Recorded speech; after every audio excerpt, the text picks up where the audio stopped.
सर्व धम्म बंधू भगिनींना सप्रेम जय भीम. नम बुद्धाय. धम्मसंहिता यूट्यूब चॅनलमध्ये आपणा सर्वांचं स्वागत. डॉक्टर बाबासाहेब आंबेडकर लिखित दी बुद्धा अँड हिज धम्मा या ग्रंथाचे प्रबोधन पर्व सुरू आहे. या ग्रंथाच्या परिचयाचे 8 भाग आणि उपोद्घाताचा 1 भाग असे 9 भाग संपन्न झाले असून आज आपण पवित्र ग्रंथातील पहिल्या खंडाच्या अभ्यासाला प्रारंभ करीत आहोत. पहिल्या खंडाचे शीर्षक आहे सिद्धार्थ गौतम बोधिसत्व बुद्ध कसे झाले. या प्रथम खंडात एकूण 7 भाग दिलेले आहेत. प्रत्येक भाग प्रकरणात विभागलेला आहे. पहिल्या भागाचे शीर्षक आहे जन्मापासून परिव्रज्येपर्यंत. या पहिल्या भागात एकूण 21 प्रकरणे दिलेली आहेत. त्यातील पहिल्या प्रकरणाचे शीर्षक आहे कुळ. कुळ या शीर्षका अंतर्गत डॉक्टर बाबासाहेब आंबेडकरांनी बुद्धकालीन शासन व्यवस्थेची माहिती दिली आहे. म्हणून आजच्या 10व्या भागाच्या विषयाचे आपले शीर्षक आहे कुळ अथवा बुद्धकालीन शासन पद्धती. विषयाचे अथवा शीर्षकाचे स्पष्टीकरण असे की दी बुद्धा अँड हिज धम्मा या ग्रंथाच्या पहिल्या खंडातील पहिल्या भागातील कुळ या सदराखाली बुद्धकालीन शासन व्यवस्थेची माहिती 12 मुद्द्यात बाबासाहेबांनी दिली आहे. बाबासाहेबांनी कुळ या शीर्षका अंतर्गत इसवी सन पूर्व 6व्या शतकात भारतात जी राज्य अस्तित्वात होती त्यांची यादी आणि राज्य शासन पद्धती सांगितली आहे. त्याचाच अभ्यास आपण आजच्या भागात करणार आहोत. धम्मबंधू भगिनींना विनंती आहे की आपण आपल्या पवित्र धम्म ग्रंथातील माहितीचे स्पष्टीकरण ऐकत व पाहत आहात तेव्हा हे स्पष्टीकरण शांतपणे लक्ष देऊन काळजीपूर्वक ऐकावे व पाहावे. मी जमेल तेवढा सोपा, सुटसुटीत व साध्या भाषेत समजेल असा सांगण्याचा प्रयत्न करणार आहे. इथे फक्त ग्रंथातील कुळ या शीर्षका अंतर्गत दिलेल्या मुद्द्याचेच स्पष्टीकरण करणार आहोत. ही आपल्या आजच्या अभ्यासाची मर्यादा आहे.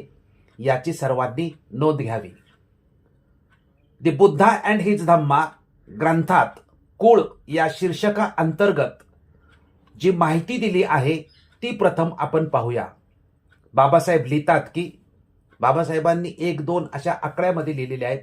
तशाच पद्धतीने मी तुमच्या समोर मांडण्याचा प्रयत्न करतो की 1. ख्रिस्तपूर्व 6व्या शतकात उत्तर भारतात सार्वभौम असे एक राज्य नव्हते. 2. संबंध देश निरनिराळ्या अनेक लहान मोठ्या राज्यात विभागला गेला होता. त्यापैकी काही राज्यावर एका राजाची सत्ता होती तर काहीवर एका राजाची सत्ता नव्हती. 3रा मुद्दा, राजाची सत्ता असलेली राज्य संख्येने एकूण 16 होती. त्यांची नावे 1. अंग, 2. मगध, 3. काशी, 4. कोशल, 5. व्रज्जी किंवा वज्जी, 6. मल्ल, 7. चेदी, 8. वत्स, 9. कुरु, 10. पांचाळ, 11. मत्स्य, 12. सौरसेन, 13. अश्मक, 14. अवंती, 15. गांधार आणि 16. कंबोज ही होत. 4था मुद्दा, ज्या राज्यावर राजाची अधिसत्ता नव्हती ती राज्य म्हणजे 1.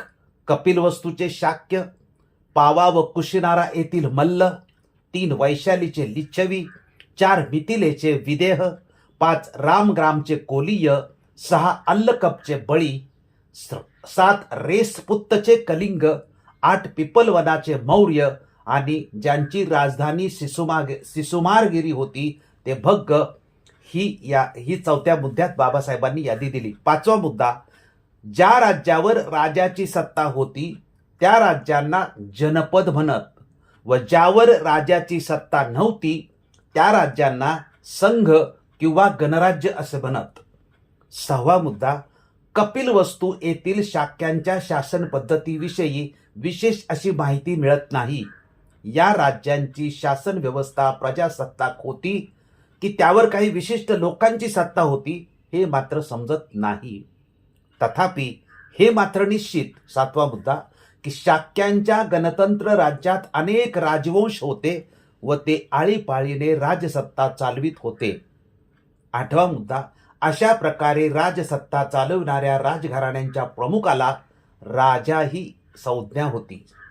9वा मुद्दा, सिद्धार्थ गौतमाच्या जन्माच्या वेळी राजपद धारण करण्याची पाळी शुद्धोधनाची होती. 10वा मुद्दा, शाक्यांचे राज्य भारतवर्षाच्या ईशान्य कोपऱ्यात वसले होते. ते एक स्वतंत्र राज्य होते, परंतु कालांतराने कोशल देशाच्या राजाने शाक्यावर आपले आधिपत्य प्रस्थापित करण्यात यश मिळवले होते. 11वा मुद्दा, कोशलाधिपतीच्या अधिसत्तामुळे शाक्यांना कोशल राज्याच्या अनुज्ञेखेरीज आपल्या राजसत्तेचे काही अधिकार वापरणे अशक्य झाले होते. 12वा आणि शेवटचा मुद्दा, की तत्कालीन राज्यात कोशल राज्य हे एक सामर्थ्यशाली राज्य होते. मगधाचेही राज्य तसेच प्रबळ होते.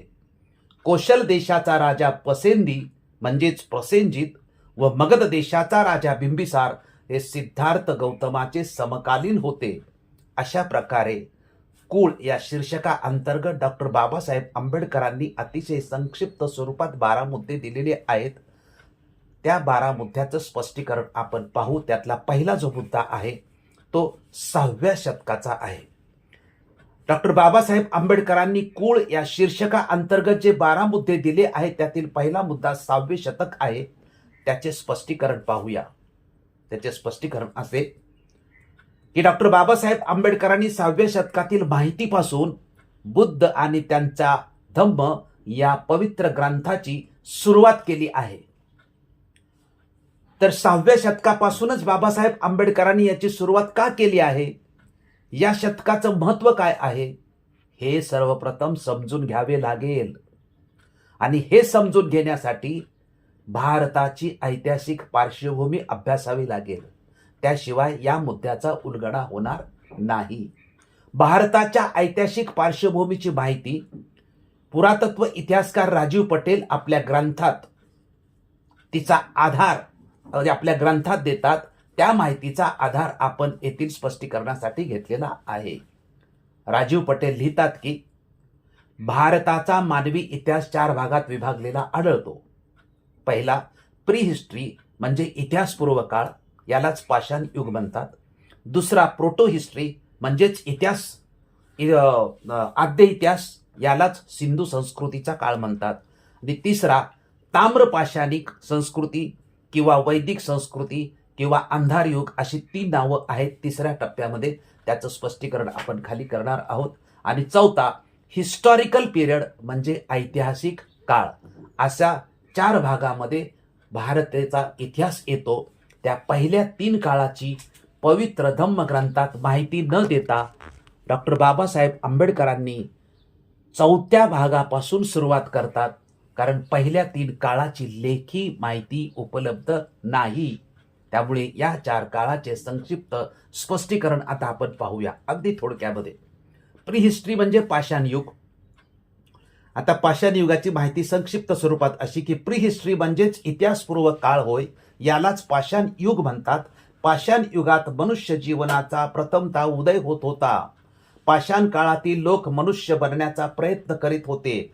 त्या काळात भाषा, लिपी अथवा लिखावटीच्या कुठल्याही गोष्टी नव्हत्या. भाषेचा शोधच लागलेला नव्हता. त्यामुळे त्या काळातील माहिती उपलब्ध नाही. त्या काळात भाषेच्या नावावर लोक सुरांचा उपयोग करीत होते. पाषाण युगानंतर जो दुसरा काळ आहे त्याला प्रोटो हिस्ट्री म्हणजे आद्य इतिहास, हा सिंधू संस्कृतीचा काळ आहे. पुरातत्व इतिहासकार राजीव पटेल याबद्दल लिहितात की सिंधू संस्कृतीच्या काळात मानवी जीवन व्यवस्थित होते. सिंधू संस्कृतीला आद्य इतिहास म्हटले जाते, कारण त्या काळातील लिपी वाचता येत नसल्यामुळे माहिती उपलब्ध नाही. असे असले तरी या संस्कृतीत स्पष्टपणे स्तूप, बुद्ध, परंतु गौतम बुद्ध नव्हे बरं का, तर बुद्धासारखे वेशभूषावाली पृष्ठकिंगची मूर्ती त्या काळातील लिपी, मुद्रा आणि सीलच्या स्वरूपात प्राप्त झाले आहे. परंतु ही गोष्ट वेगळी आहे की त्या काळची लिपी आजपर्यंत कोणीही वाचू शकले नाही. तिसऱ्या काळात आपण म्हटलं की वैदिक काळ, ताम्रपाषाणिक संस्कृती आणि अंधार युग अशी 3 नावं या तिसऱ्या टप्प्यामध्ये आहेत. राजीव पटेल लिहितात की पाषाण काळ आणि सिंधू संस्कृतीचा काळ याशिवाय भारतीय प्रदेशात अजून 7 संस्कृत्या मिळालेल्या आहेत. त्या संस्कृतींना ताम्रपाषाणिक संस्कृती म्हणतात. त्या 7 संस्कृती म्हणजे 1 कायथा संस्कृती, 2 मालवा संस्कृती, 3 आहर संस्कृती, 4 गैरिक मृदभांड संस्कृती, 5 सवालदा संस्कृती, 6 चिरांद संस्कृती आणि 7 जोरवे संस्कृती. सिंधू संस्कृती नंतरच्या याच काळाला वैदिक संस्कृतीचा काळ सुद्धा म्हटले जाते आणि याच काळाला अंधार युग सुद्धा म्हटले जाते. पाचवा पुढचा मुद्दा की हिस्टॉरिकल पिरियड म्हणजे 3 काळ पाहिल्यानंतर आता चौथा जो काळ आहे हिस्टॉरिकल पिरियड म्हणजेच याला ऐतिहासिक काळ म्हणतात आणि हा इसवी सन पूर्व 600 वर्षापासून सुरू होतो. याबद्दल राजीव पटेल लिहितात की राजे महाराजे व विद्वानांच्या काळाला ऐतिहासिक काळ म्हणतात कारण त्यांची लेखी माहिती पुराव्यासहित उपलब्ध झालेली आहे. भारताचा इतिहास म्हणजेच प्रथम ऐतिहासिक काळातील अंधार युगाच्या नंतरचा हा पहिला टप्पा किंवा पडाव आहे.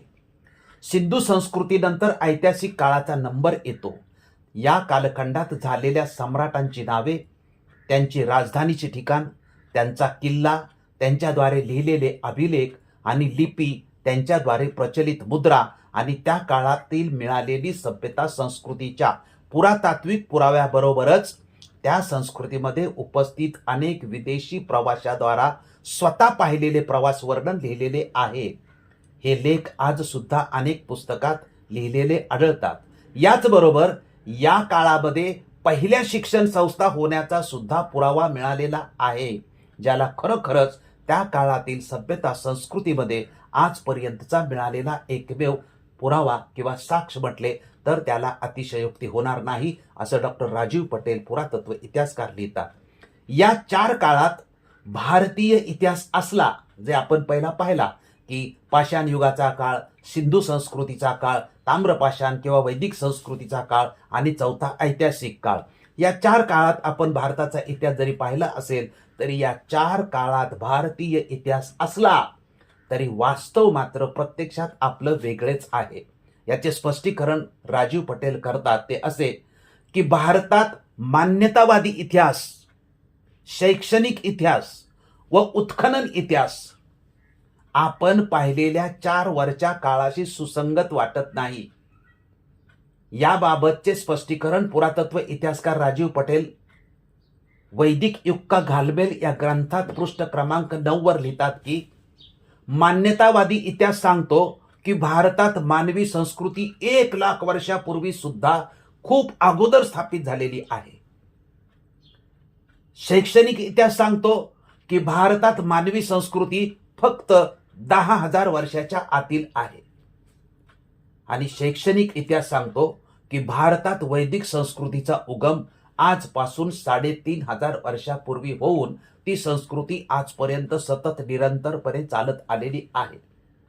उत्खननाचा इतिहास सांगतो की भारतात वैदिक संस्कृती मिळाल्याचा कोणताही पुरावा मिळालेला नाही.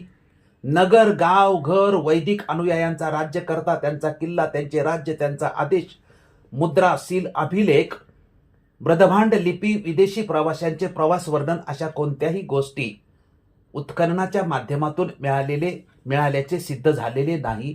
उत्खननाचा इतिहास सांगतो की भारतामध्ये बौद्ध संस्कृतीचे असंख्य पुरावे उत्खननाद्वारे जमिनीच्या खाली मिळतात, परंतु त्याच वेळी वैदिक संस्कृतीचा इतिहास मात्र आतापर्यंत जमिनीच्या खाली मिळालेला नाही. ही माहिती म्हणजे मान्यतावादी इतिहास वेगळं बोलतोय, शैक्षणिक इतिहास वेगळं बोलतोय आणि उत्खननाचा इतिहास वेगळा कसा आपल्या देशामध्ये बोलतोय याचं वास्तव चित्रण अगदी संक्षिप्त स्वरूपात राजीव पटेल यांनी केलेलं आहे. आता यामधला दुसरा मुद्दा म्हणजे आपण डॉक्टर बाबासाहेब आंबेडकरांनी 6व्या शतकापासून आपल्या ग्रंथाला का सुरुवात केली याच्यातला पहिला मुद्दा म्हणजे आपण या 4 काळात भारताचा इतिहास जो विभागलेला आहे त्याची माहिती पाहिली. ती माहिती अशी पाहिली की पहिल्या 3 काळाचा म्हणजे लेखी पुरावा मिळत नाही आणि चौथ्या काळाचा लेखी पुरावा मिळतो. यामधला दुसरा मुद्दा की 6व्या शतकात जगात महान समाजसुधारक व धर्मसुधारकांचा उदय होतो.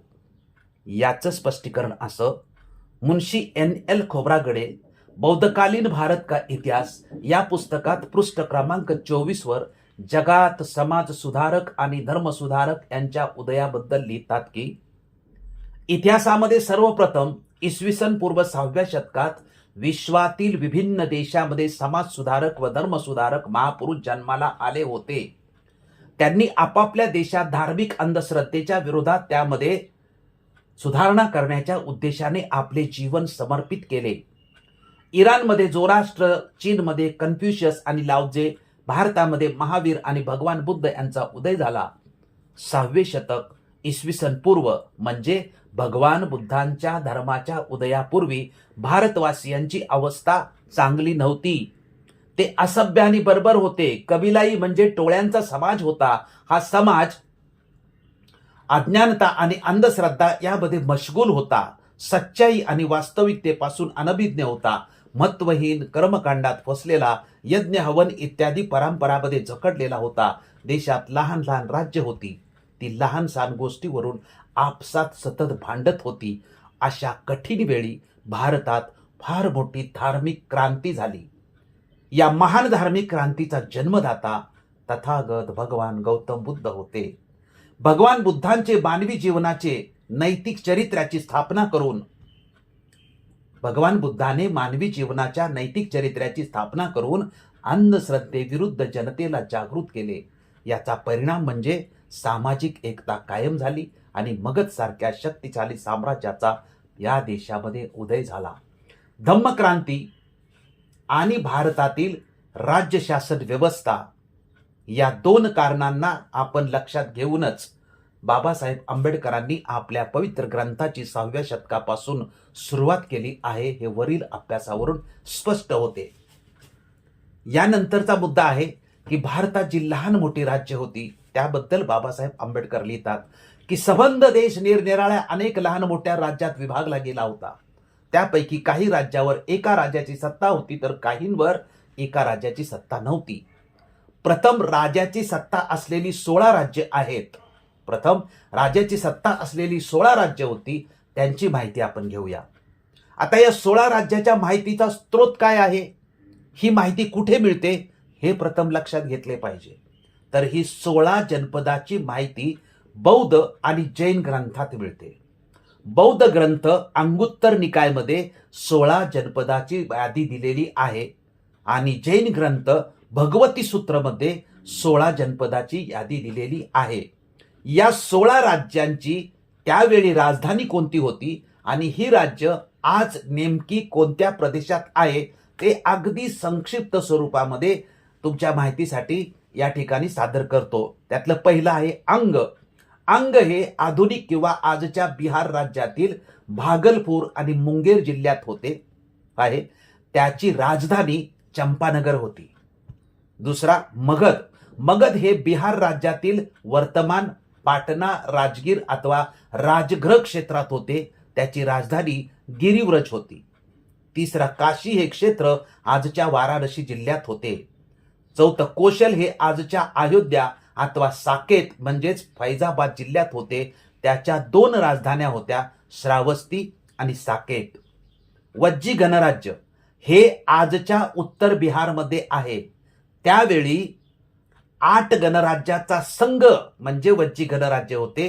हे 8 गणराज्य म्हणजे शाक्य, कोलीय, बुली, कालाम, भग्ग, पिप्पलवन, विदेह, लिच्छवी अशी 8 जी राज्य होती यांचा एक संघ म्हणजे वज्जी गणराज्य होय. 6 मल्ल. आता मल्ल हे उत्तर प्रदेशातील गोरखपूर जिल्ह्यात येते. हा 2 गणराज्याचा संघ होता. एकाची राजधानी कुशीनारा म्हणजेच आणि कुशीनगर तर दुसऱ्याची राजधानी पावा होती. 7वा चेदी हे आजच्या हमीरपूर जिल्ह्यामध्ये होते. शक्तिमती ही त्याची राजधानी होती. 8वं राज्य आहे वत्स. व आणि तला स हे आजच्या अलाहाबाद म्हणजेच प्रयागराजमध्ये होते. कोशांबी याची राजधानी होती. 9वं कुरु. कुरु हे आजच्या दिल्ली क्षेत्रातील गणराज्य होते. पांचाळ याचे दोन भाग होते. उत्तर पांचाळची राजधानी अहिछत्र अथवा बरेली आणि दक्षिण पांचाळची राजधानी कांपिल्य अथवा फरुखाबाद होती. 11वा मस्च हे जयपूर क्षेत्रात होते आणि विराटनगर ही राजधानी होती. 12वा सुरसेन किंवा सौरसेन हे आजच्या मथुरा जिल्ह्यात होते. 13 अश्वक हे दक्षिण भारतामध्ये गोदावरी नदीच्या खोऱ्यात होते. याची राजधानी पोतली होती. अवंती हे राज्य दोन भागात विभागलेले होते. उत्तर अवंती राज्याची राजधानी उज्जैन अथवा महिष्मती होती, तर दक्षिण अवंती राज्याची राजधानी ग्वालियर अथवा महेश्वर होती. 15 गांधार राजपूर अथवा फाटक ही त्याची राजधानी होती. कंबोज तक्षशिला आजच्या पाकिस्तानामध्ये आहे. राजाची सत्ता असलेली ही 16 राज्य आहेत. या व्यतिरिक्त राजाची सत्ता नसलेली जी राज्याची यादी बाबासाहेब आंबेडकरांनी दिलेली आहे त्यामध्ये 1 नंबरचं कपिलवस्तूचं शाक्य आहे. पावा व कुशिनारा येथील मल्ल आहेत. वैशालीचे लिच्छवी, 4 मिथिलेचे विदेह, 5 रामग्रामचे कोलीय, अल्लकपचे बळी, रेसपुतचे कलिंग, पिप्पलवनाचे मौर्य आणि 9 ज्यांची राजधानी सिसुमारगिरी होती ते भाग. 8वा जो मुद्दा आहे यामध्ये की शासन व्यवस्था 2 प्रकारची या कालखंडामध्ये होती. त्याबद्दल बाबासाहेब आंबेडकर लिहितात की ज्या राज्यांवर राजांची सत्ता होती त्या राज्यांना जनपद म्हणत व ज्या राज्यांवर राज्याची सत्ता नव्हती त्या राज्यांना संघ किंवा गणराज्य असं म्हणत असत. शाक्यांच्या बद्दलची माहिती बाबासाहेब म्हणत असले मिळत नाही तरी बाबासाहेब त्याबद्दल म्हणतात की कपिलवस्तू येथील शाक्यांच्या शासन पद्धतीविषयी विशेष अशी माहिती मिळत नाही. या राज्यांची शासन व्यवस्था प्रजासत्ताक होती की त्यावर काही विशिष्ट लोकांची सत्ता होती हे मात्र समजत नाही असे बाबासाहेब आंबेडकर स्पष्ट करतात. आता जी शासन व्यवस्था शाक्यांची होती किंवा जे गणतंत्र होते त्यामध्ये राजवंश होते त्याबद्दल बाबासाहेब आंबेडकर लिहितात की तथापि हे मात्र निश्चित की शाक्यांच्या गणतंत्र राज्यात अनेक राजवंश होते व ते आळीपाळीने राजसत्ता चालवित होते, परंतु याचा सविस्तर तपशील मात्र उपलब्ध नसल्याचे बाबासाहेब स्पष्ट करतात. पण जे लोक राज्य चालवत होते किंवा जे घराणं राज्य चालवत होते त्याबद्दल बाबासाहेब म्हणतात की अशा प्रकारे राजसत्ता चालवणाऱ्या राजघराण्याच्या प्रमुखाला राजा अशी संज्ञा दिलेली त्या कालखंडामध्ये होती. ही राजा अशी संज्ञा दिली त्याच काळात ज्या काळात सिद्धार्थाचा जन्म झाला, म्हणजे सिद्धार्थ गौतमाच्या जन्माच्या वेळी शाक्यामध्ये राजपद धारण करण्याची पाळी ही सिद्धोधनाची होती असं बाबासाहेब आंबेडकर लिहितात. शाक्यांचे राज्य भारतवर्षाच्या ईशान्य कोपऱ्यात वसले होते. ते एक स्वतंत्र राज्य होते, परंतु कालांतराने कोशल देशाच्या राजाने शाक्यावर आपले आधिपत्य प्रस्थापित करण्यात यश मिळवले होते. त्यामुळे कोशलाधिपतीच्या आधिसत्यामुळे शाक्यांना कोशल राज्याच्या अनुज्ञेखेरीज आपल्या राजसत्तेचे काही अधिकार वापरणे अशक्य झाले होते. सिद्धार्थाच्या परिव्रजेवेळी शाक्य संघासमोर हा प्रश्न निर्माण झाला होता. सिद्धार्थाला कोशल राजाच्या परवानगीशिवाय शिक्षा दिल्याचे कळले राजाला तर काय होईल, हा शाक्य संघासमोर प्रश्न निर्माण झाला होता. तेव्हा या समस्येवर सिद्धार्थाने परिव्रजा हा उपाय सिद्धार्थाने सुचवला होता आणि तो अंमलात सुद्धा आणला होता. त्यामुळे शाक्य हे कोशलांचे मांडलिक राज्य होते आणि कोशलांच्या अनुज्ञेखेरीज किंवा परवानगीखेरीज त्यांना काही करण्याची परवानगी नव्हती. 2 साम्राज्य बाबासाहेब आंबेडकरांनी सांगितलेले आहेत की एक कोशल आणि मगध साम्राज्य. T.W. रीस डेव्हिस लिखित द किंगडम ऑफ अशोक या ग्रंथाचा मराठी अनुवाद सोपानबाजी जगताप यांनी बौद्धमय भारत या नावाने केला.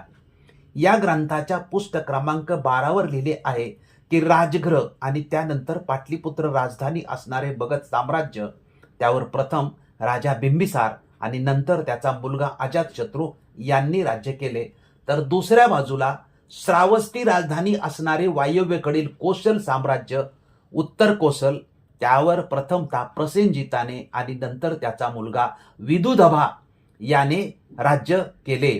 तर ही जी 2 साम्राज्य होती या राज्यांची शाही कुटुंबे रेविस लिहितात की या राज्यांची शाही जी कुटुंबे होते ते लग्न बंधनाने एकमेकास जोडली गेली होती आणि याच बंधनामुळे त्यांच्यात वारंवार युद्ध सुद्धा होत होती.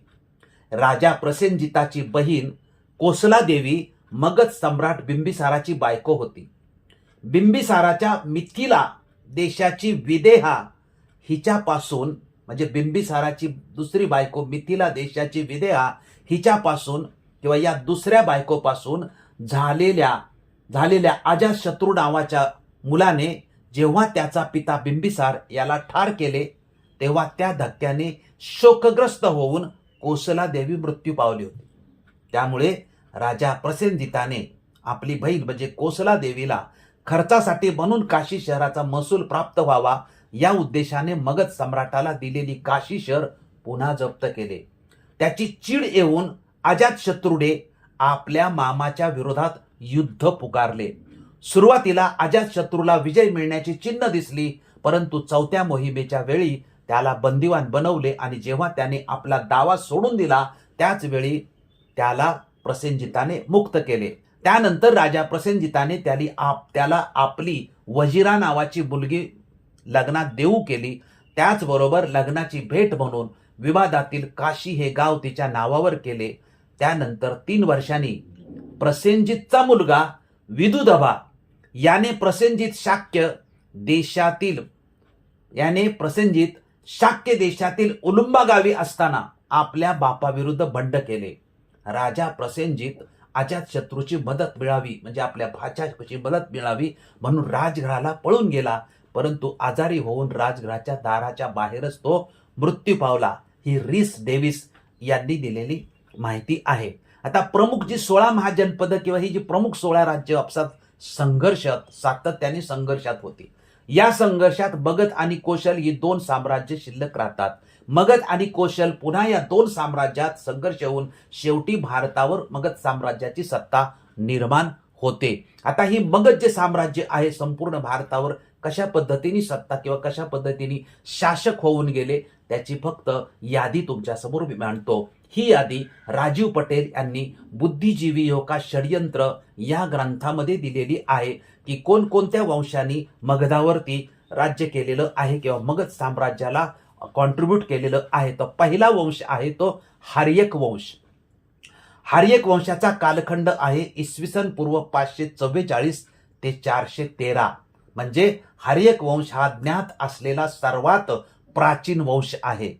हार्यक साम्राज्याची राजधानी राजगृह प्रथम आणि नंतर पाटलीपुत्र झाली. त्यांची भाषा प्राकृत व पाली होती.